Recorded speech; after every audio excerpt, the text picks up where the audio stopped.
when he became president, to sign the legislation that led to the creation of the interstate highway system, which then opened up land, a number of places that would have been inaccessible otherwise, to building shopping centers, strip malls, and so on. And there was the GI Bill, which provided loan guarantees. You can see the sort of ad in the upper right here, veterans. If you're buying a farm, a home, or business, learn about these guaranteed loans. This was a major thing that provided, as well as for education, there was opportunities for that. So a lot of things that were sort of promised to the returning veterans, including sort of subsidized loans, which made it easy for them to move to the suburbs. And we had a young population with very few older non-driving people. So being concerned about the fact that we were becoming automobile dependent really wasn't an element back then. And so the suburbs were born, and along with a new way of life that has been with us for the last 60 years or more. Essentially, the critical point here, I think, is it was a genius idea in many ways because it met the need of the day, the need to provide peacetime employment, the need to get our economy going and jump-started after the Depression and all of that. And all of those things worked marvelously well. So in that sense, it certainly has been a success. Why Santa Clara County? Why did we become suburban? There were some specific things here that also blended in. One of which was that during World War II, we had a great many soldiers who were either stationed in California or passed through here during the war. And while they were here, they saw this. And when they got back, things like this, and when they got back, the war was over, and they got back home to Minnesota or Iowa, and it was December, and they're looking out at the bleak skies and the 3 feet of snow and wondering what to do with their lives. It was kind of an easy decision that this was really a magnet for people to come and find jobs here. And fortunately for them, it was at the beginning of our aerospace industry. Both Hewlett Packard and Lockheed were major employees in the valley and hiring lots of people. So that too fueled it. It wasn't that they'd come out here and be unemployed. There were jobs for them, and also jobs in the construction and real estate and so on, like all of these. The land development, as it turns out, particularly if you're doing subdivisions, is an extremely has an awful lot of incidental benefits to it, and where the amount of money that's spent up front ripples through the economy. But I think this one here, you see the sign in the upper left. This was a subdivision over in East San Jose back then, and you may have noticed the $95 moves you in sign. Wow, those were the days. And that was the very fine print there says GI. That if you'd been a veteran and you got a GI loan, you could move into a new house in East San Jose for $95. So as a result of all of these things happening, Santa Clara County went from 1950, a population under 300,000 people, to a population over 1 million people by 1970 in just 2 decades. And during that time, then the landscape, this is the way our cities look, the incorporated areas, and that's back. In fact, you notice that Alviso was actually a city back then. If you look in the upper right, upper part of the thing, that was what it looked like in 1950. This is what the city limits looked like in 1970 after the cities had, after massive population growth and rampant sprawl, and the cities competing with one another to annex land and approve development to expand their tax bases. So all of this led to the fairly rapid, 2 decades is not a terribly long period of time historically, but led us to evolve from being Santa Clara County 1.0 to Santa Clara County 2.0, looking like that. Now, brief footnote here. And that is that back in the 1960s, one of the things that drove the development of the suburbs was that our population looked like this from a national perspective. Most of you may be familiar with this so-called population pyramid, where you document the number of children, number of people in each age group from the youngest to the oldest at the top, the blue for men and the red or whatever color that comes across for women. But you can see it was shaped like a pyramid. We had a lot of, let me just do one more thing here. There we go. We had a lot of people, a large population of babies. This is the baby boom generation down there. A fairly substantial population, 20 to 64. Very few people in the 65 plus age category. That was 1960. That was what the demography of this country looked like when we started building the suburbs. This is what the Census Bureau says it will look like in 2060. And they've done away with calling it the population pyramid. Their current term on their website is the population pillar, because the sides become more or less vertical, like a pillar rather than a pyramid, because we've been adding substantial numbers of people and percentage of our population in the over 65 age group. So let me just back up and show you those two in contrast again. This is what it was. That was then. This is the future. one interesting thing is looking forward at the projections is that seniors in the United States will outnumber children in 2035, first time in our history. But that will be carrying on into the future. If you look at Santa Clara County's population, back in 1950, only about 1 out of 10 adults was over 65. By today, it's up to 1 out of 5. And by 2030, it's projected to be 1 out of 4. So 1/4 of our adult population is likely to be over 65 by 2030 in this county. In San Mateo County, the projection is that 1 out of 3, 1/3 of their adult population is likely to be over 65. Think about the challenges of that and our challenges as well. But that's something that we haven't really prepared for. We didn't take that into account when we built the suburbs. That was a long time ago. There's no reason for them to be thinking about that. But we, as people who are trying to shape our communities today, need to take that into account. And my mantra these days, we should all have bumper stickers that say older is the new normal. And that will be for decades to come. This is not a temporary blip that's going to pass once the baby boomers have left the scene. This is what they are projecting will be the reality in the United States for decades to come, is our population will be older than we've been accustomed to having it for decades. Now, one of the assumptions when we started building the suburbs was that we'd all be able to drive forever. Well, that unfortunately is not true. One national study a few years ago showed that 1 out of 5 Americans over age 65 doesn't drive, and that many more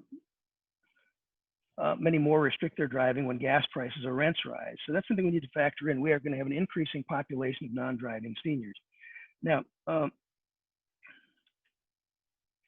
something that I hadn't thought of and ran across a few years back, in addition to our life expectancy, which is how much longer we're going to live, either from a particular point when we're born or from our current age or whatever,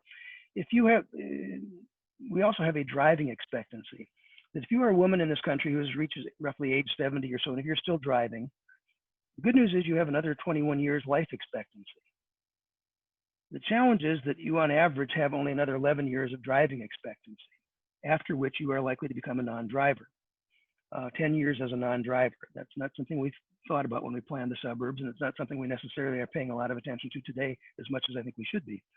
For men, similar thing, slightly shorter life expectancy, 17 more years. We reach age 70 are still driving. 11 years driving expectancy, same as women, with 6 years as a non-driver. Again, those are things we did not plan our cities to take into account. But it's something we need to be thinking about as we plan, as we go forward, as we think about how do we accommodate our future growth and development. Both how do we deal just with the general aging of our population, but also more specifically about the increase in our non-driving population. And that's end of footnote, but sort of a demographic footnote that older is the new normal. Just if you remember nothing else from tonight, remember older is the new normal. Now, stepping back and looking sort of at what's been from a 30,000 foot level or higher, what's going on. Basically, the suburban model has run out of gas, to put it bluntly. It's been our model for the last 60 years for how we accommodate growth and development in this area. It basically, it consists of lower density development, automobile dependent land use patterns, and separated land use. That's fundamentally what, at its core, what the suburban model has been about. And it has served us well over those decades. And I need to actually qualify that. It has served many of us well, but not all of us. I'll come back to that point in just a minute or two. But basically, it was not a mistake to create the suburbs. I'm not here to on a diatribe against them. I'm simply saying that we maybe need to look at a new model going forward, because the conditions that the suburbs were intended to address no longer exist. So the question is, well, what can replace, if we can't keep using the old model, what does the new model look like? What should we do? How should we think about that? The new model, I would suggest, needs to address not just any single issue, it needs to simultaneously address multiple issues, multiple current issues, things ranging from housing, climate change, aging population, traffic, social and economic equity and inequity, and so on. In other words, we need something that's not a single purpose solution that, yes, it'll help solve climate change, but it won't help us solve housing, or it'll help solve traffic, but it won't help solve climate change, whatever. We need multi-purpose solutions, what I refer to as solutions in common. I'll come back to that in a moment. But before I get into that, there are two aspects of the suburbs that I want to drill down on, take a little closer look at. One of them has to do with the suburbs and our environment. And basic point I want to make here is that the conventional wisdom on much of this may be wrong. Generally, well, in particular, I think what we fail to recognize is that urban is greener than suburban. Now, if you were to ask people just randomly, which do you think is more sustainable, suburbs or cities, urban or suburban? I suspect that the answer we'd get from most people would be that suburban's got to be greener and more sustainable. Look at all the green lots and trees and grass and all that kind of stuff. So it must be more sustainable, must be greener. The reality is actually the opposite. That urban development, higher density development, has a lesser impact on the planet than suburban development does.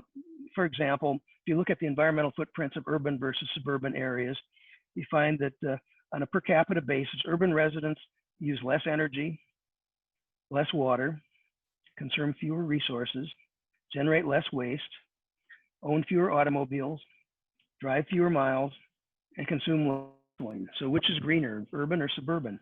And produce fewer greenhouse gas emissions. So what we have conventionally or historically thought that the suburbs were greener and better for the environment than cities is really wrong in a number of respects. So what we've got to do as we plan the future of our cities is recognize that some of the best things we might be able to do for our cities is to make them more urban-like. And I'll come back and define that and qualify that in a little bit. So I'm not suggesting turning Santa Clara into Manhattan or anything of that sort. The second thing that I want to look at after looking at the sort of the environment in the suburbs is the suburbs and social and economic equity, and some things I hadn't really thought about until fairly recently, and I want to share with you tonight. We've certainly all been aware of the protests that have been going on across the country for the last several weeks. But I think we need to recognize that they were not just about police practices. They were in many ways about something broader, about social and economic inequality, a much more complex issue. And I think if we're honest with ourselves, we need to recognize that the suburbs haven't really provided equal ladders of opportunity for everyone. Pausing for a drink of water.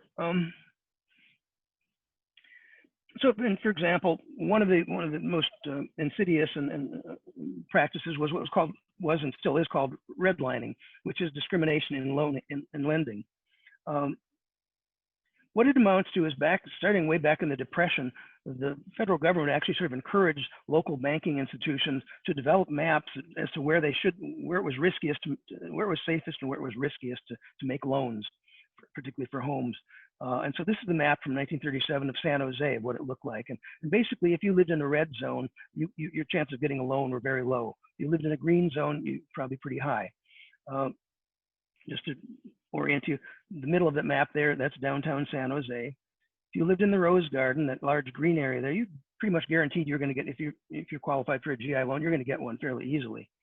On the other hand, if you lived in Burbank, the area there in red, chances are you weren't going to get a loan. And so this was a way that, and this practice continued for decades. Some would argue it still exists in various forms in the United States. The Supreme Court said those provisions were not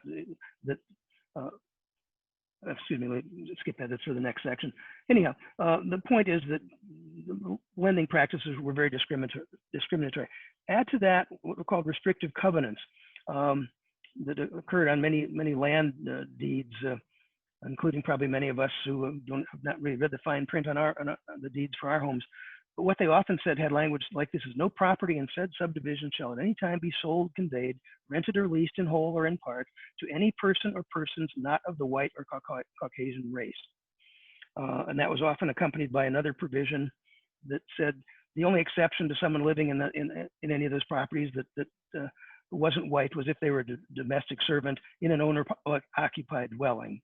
So that's pretty blatantly racist. There's no question about that. And that was what many people trying to get, many minorities trying to buy into the suburbs when that was the thing to do in the early days, ran into obstacles. Let's take this returning veteran here, a black man who had served his country well in the war. He's got a Purple Heart to show it that he was wounded in action. Let's assume that he wanted to move to the suburbs like many of his white counterparts in the military were doing, moved their families to the suburbs. That's where all the new housing was being built. That's where there were the yards for the kids to play in and so on. So he was eligible for a home loan guaranteed by the GI Bill. So far, so good. However, in all likelihood, if he lived in an area that was predominantly African American, he would not have been able to get a loan. The loan would have been denied. And even if he had gotten a loan, he would have probably been faced with the fact that restrictive covenants would not have allowed him to buy a home in that subdivision.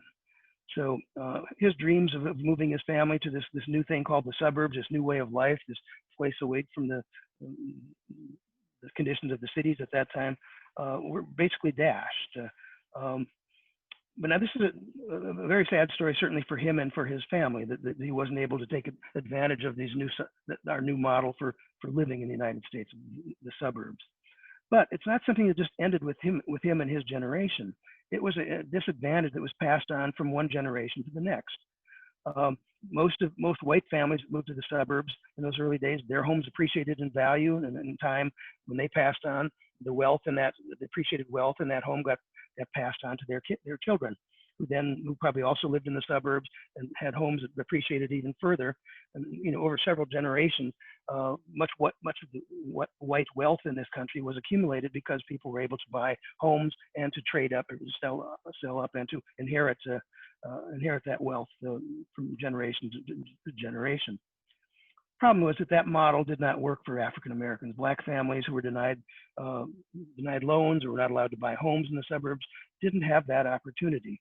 We have to recognize that as we talk about we want to achieve social equity in this country and overcome past discrimination. We've got to recognize that part of it is the way we've, in essence, kept African Americans in particular, but others, low-income families as well, of any race, from being able to move to the suburbs.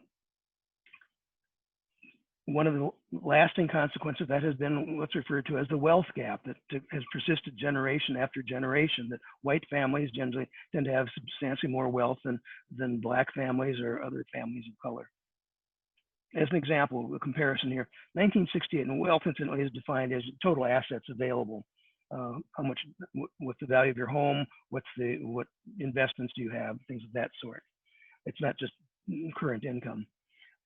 In fact, this study I'm about to show you is comparing families that have similar incomes, but are just different based on race. So back in 1968, the height of the civil rights movement, this is what it looked like. This is the average white household, middle-class household, had about $71,000 in assets. Average black family, about $7,000. Not a very good start. Well, let's jump. That's more than 10 disparity, more than 10 times. White families have more than 10 times on average, middle-class white families have more than 10 times the wealth that black families do. Let's fast forward to 2016 and see what that chart looks like. The numbers have gone up, but the disparity remains about the same. Still 10-to-1 wealth advantage of white families, white households over black. And again, largely, much of that can be traced back to the early days of the development of the suburbs and the inability of blacks to get loans and to overcome the restrictive covenants to move to the suburbs. So unfortunately, little has changed in that regard over the past 50 years. And it's something that as we plan the future of our cities, we need to be thinking about. Another thing that I think is kind of invisible, sort of a discrimination against not just blacks, but against poor people in general, is what I refer to as the suburban lifestyle tax.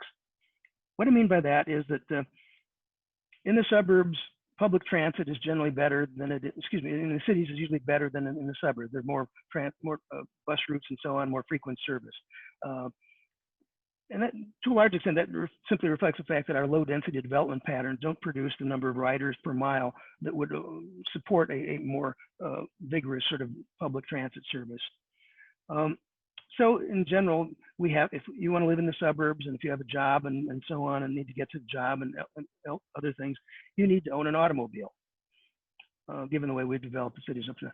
According to AAA, on average, that's going to cost you $10,000 per vehicle to own it, to maintain it, to insure it, to fuel it, to repair it, and so on, all of those sorts of things. Roughly $10,000 on average across the U.S.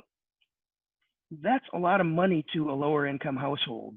The notion, yes, we could move to the suburbs, but we're first of all going to be able to have to take off the top of our income $10,000 a year just to pay for the car. That doesn't necessarily buy us a better quality of life in the suburbs. So, and this is not just one that affects people who are living in the inner city. It also affects seniors who are living on fixed income. Uh, Retired seniors living on modest retirement incomes could use an extra $10,000 a year if they could move to a walkable neighborhood in their city where they could continue to live an active life without owning an automobile. That would be money in their pocket. It's more money than the federal government or the state's likely to give them in any sort of raise. So this is changing our our land use patterns is one way we can help improve the quality of life for all lower income households, as well as people who of all ages and all incomes who prefer not to have to drive their car everywhere. So basic point again is the suburbs have not provided equal opportunities for all, and we need to acknowledge that. Part of it's historical, but part of it's ongoing. The fact that we haven't created any neighborhoods in the suburbs where you could realistically live an active and independent life without owning an automobile. There are very few places like that anyway. So as we point